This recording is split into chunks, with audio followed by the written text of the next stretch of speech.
Sila kena pak kecil dah. Isin pak tu hasil 20 juta sekejap. Dah kenal dia cuma kuih.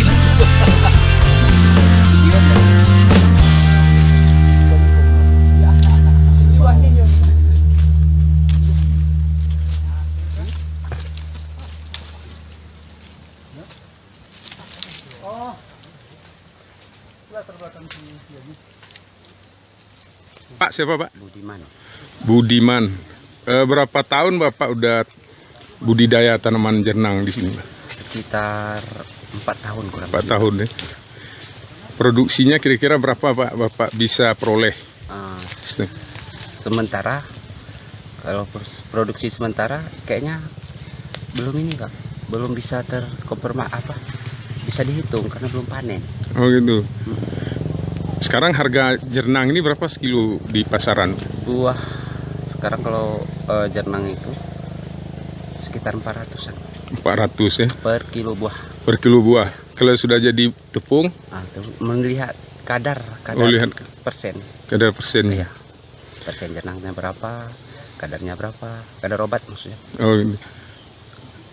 Kenapa Bapak sampai tertarik untuk tanam jernang Pak? Dulu saya pencari jernang dan orang tua pencari jernang juga. Oh. Namun pencari jernang di hutan. Iya, di belantara. Iya. Nah, namun setelah saya lihat jernang kalau satu kita tanam dia akan bertunas, tumbuh banyak. Kalau kopi satu kita tanam satu tumbuh untuk selamanya. Tapi kalau jernang dia kan satu kita tanam mungkin banyak terus ya Pak. Sampai 20, 30 terus tulisnya. Terus kopi ini tetap Bapak ini ya, Bapak tetap rawat. Tetap saya rawat. Jernang. Kemudian coklat juga Bapak tanam ya? Iya, betul Pak. Dari tanaman-tanaman ini yang paling menguntungkan jernang Pak ya? Sementara mungkin jernang Pak. Iya. Kita lihat apa harganya Pak ya. Ya. Tanaman jernang ini ada enggak mengganggu tanaman kopi? Misalnya gara-gara jernang ini kopi enggak hidup, enggak bagus tumbuhnya.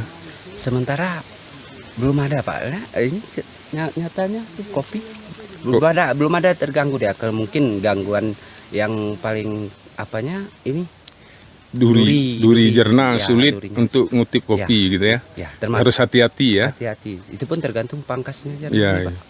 iya. Ya. Jernang ini ada di Pangkas cabangnya ya? Mungkin ya harus dipangkas nih Pak, karena kan ini ada kopi. Kalau memang di hutan belantara mana ada pangkasnya. Ya, betul. Terima kasih Pak atas penjelasannya. Ya, sama-sama Pak.